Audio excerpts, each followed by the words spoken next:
We grew up off Menard Street and then Blake Court Street, which is downtown, right by St. Joseph Elementary. And then we moved to Belmead Subdivision, which is right behind Peltier Park. So I actually lived in 3 different houses when I was growing up. Born, raised, and gonna die in the city of Thibodaux. We had a great neighborhood. Tetro Street and Blake Court Street had a bunch of kids at the same age. Every time it would be bad weather, we had football games. Of course, we always played slop. That's what we did. We had a big playground because Blake Court was right off of Thibodaux College yard, and we had a huge yard to play sports, and that's what we did on and every spare time we had. One of my best friends lived on Tetro Street, and of course Joe Fake, and me and Joe Fake did everything together growing up in Thibodaux College days. We played all the sports. Football, basketball was our 2 major sports. Track wasn't there yet for us in the younger ages, and baseball was. I wasn't that good in baseball, but I played. Played mostly because Joe Fake was really good in baseball, and we did everything together. The guy that was very instrumental in my life growing up when I was little was my older brother, John. He was my role model. He was athletic. He was very athletic, and I looked up to him. My heroes was a guy named Mike Duncan and Ski Roussel, 2 Thibodaux High pupils. Of course, Donald Schwab was a big hero for mine. The Rodrigues, all the Rodrigues family, the clan, I call them the clan, they all played college athletics and they were all good. But Ruffin Rodrigues was senior, was a very good ball player, and he was one of my heroes growing up. I played football, basketball, and when it came to the spring, I didn't do too much with track at a younger age. I did golf. I played golf very young. My uncle J.B. Dupont taught me how to play golf. So I won plenty golf tournaments in that area, and I loved to swim. I was a good swimmer. We didn't have the swim teams at that time, but we swam a lot.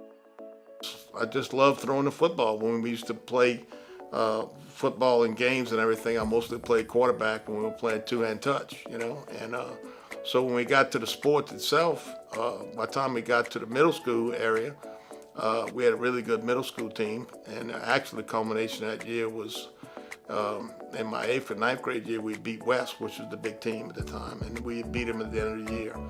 And so when I went to the varsity level, I was always playing quarterback. The fondest memories was we had a great coaching staff.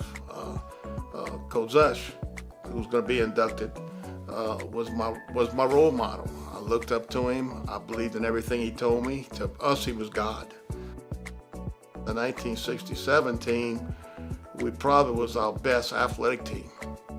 And so we saw the highs and the lows. Us and Vanderbilt were playing the semifinals that year, and we were hoping that we would each win in the semis and meet in the championship. And that would have been something unbelievable. Eventually, Vanderbilt lost the night before, and we got beat the next day.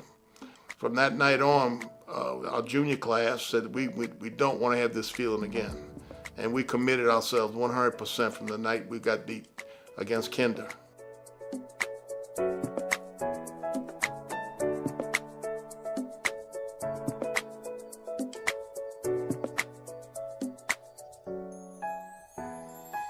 At the time I was being recruited by Tulane. It was me and another quarterback out of Terrebonne High School, and eventually they took the quarterback from Terrebonne High School. Then I took an official trip to Northeast Louisiana, and they offered me a scholarship. Coach LeBlanc did, and the head man. It was really a quick decision, a decision I made completely on my own. And you know how they press you the last day you're there on a visit, and I verbally committed to them. My mom and daddy dropped me off up there, and they went on vacation, and I think I beat them back home. I didn't stay long. I stayed 3 days. That's something I had to live with for the rest of my life. I didn't realize that you represent not just yourself and your family, but the whole community. And they had a lot of disappointed people, and I was kind of hurt and disappointed that I let them down.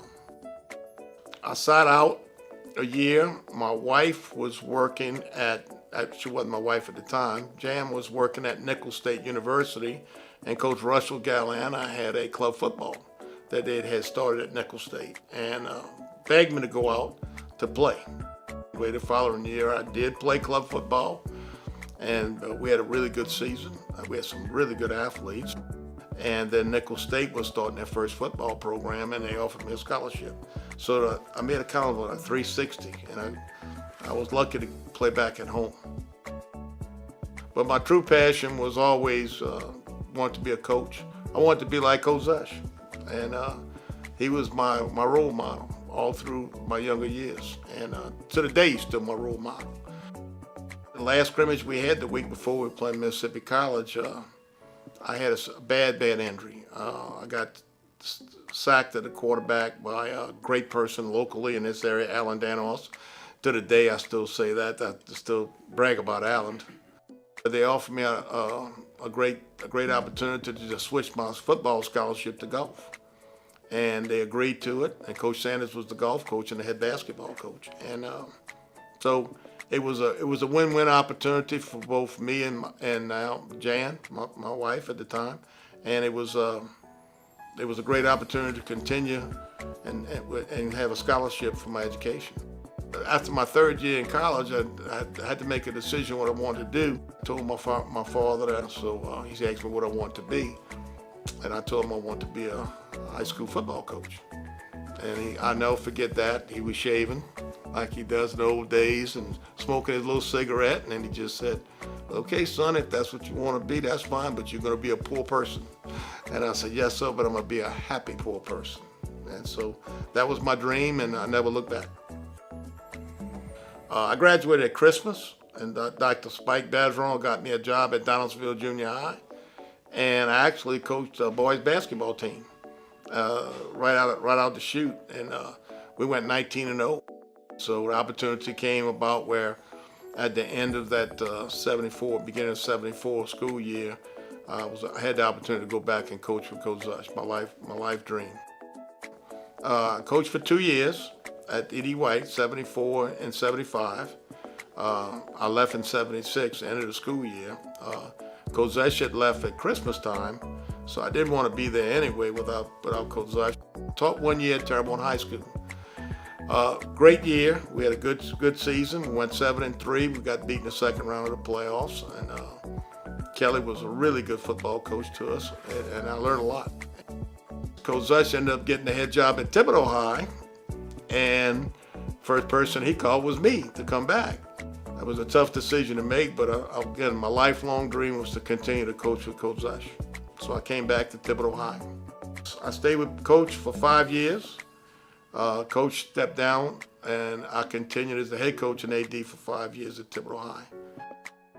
My last year at Thibodaux High, we went 3-7 or 2-8, and they decided to make a change. So I had plenty of opportunities to go other places, which was great. I was wanted. West St. John played in our jamboree all the time. They had the best looking athletes you ever want to see. They were just disorganized. That's the best way I'm gonna say it. They wasn't prepared for the jamboree to play. They had everybody coming back. They got beat that year. Their starting backfield, which I was gonna be the offensive coordinator. Their starting backfield all ran 4.5 and a 40, bench press over 300 pounds. So that didn't hurt. They supported their school 100%. Their whole, believe it or not, besides the adults working jobs, their number one priority was West St. John's athletics and football. I mean, the tradition started and it never ended all the years I was there. And they welcomed us into their family like no other. Had a great support team, had great administrators, had a great coaching staff that stayed together with me all my years there. That's amazing, you keep your whole staff. He knew how to mold the players and the staff to make it a one, as Bayou said, one heartbeat. Now that was Laury, and he was pretty sharp about the X's and O's.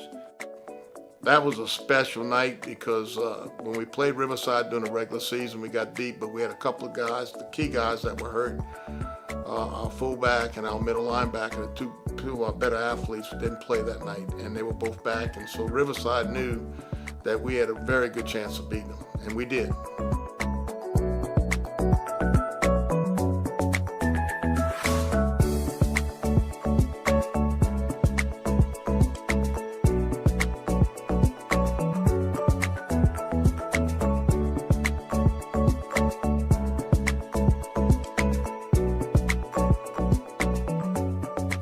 Once I finished my drop, we had a new principal coming in.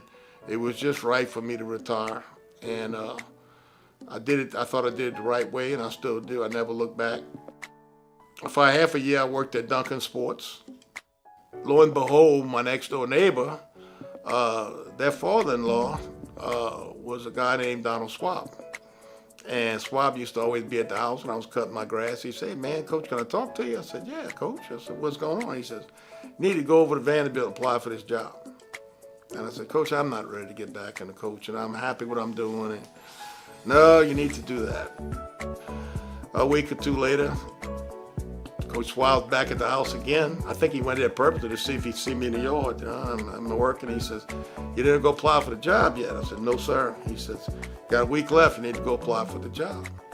And so I had to go back to the school to follow up on my athletic sale. And lo and behold, the secretary over there convinced me to take the application. I did apply for the job, and so be it. I was the head coach at Vanderbilt. So it was a little bit, not a little bit, a lot tougher situation. And then I became the AD too after half a year, which not enough hours in a day, let's put it to that. It's tough to be an AD at Vanderbilt Catholic or ED White because they play so many sports. The most fun kid I ever coached was Patrick Jackson. Patrick Jackson was a running back for us who played for Louisiana Tech. The best overall athlete, by far, talented athlete. That's hard to say because you got positions. Tyson Jackson was great. Elijah McGuire was special at Vanderbilt. You know, to be blessed to coach Eric Anderson and Ruffin Roderick Jr. was a lifelong dream too. I mean, I had the best fans and the best in the area. That was my family. They didn't miss a thing. Scott and Michelle and my wife, they didn't miss any games all the years. And that's a plus. When you got a coach's wife that's a fan. We rode bicycles together, and we were young. We were like 6th, 7th grade when we said we were going to be girlfriend and boyfriend. And then it got to where we both went to ED White. So we used to walk to school together in the morning. Childhood sweethearts, Blake Court Street. She lived across the street from our family house, and riding our bicycles as usual. That's what we did back in them days. And He's so kind-hearted. I wasn't good at handling adversity when I was young. You know, when I lost, I took it seriously. I thought you had to double up to catch up. And when I was winning, I took it for granted. But handling adversity was probably my only regret was the way I handled it. Now, the older I got, I think I got better at it. You would want him for your father. You would want him for a mentor, which he is to a bunch of people. And people don't realize how highly intelligent Laury Dupont is. He's a sharp cookie about books, but about how to treat kids, how to treat adults, how to motivate.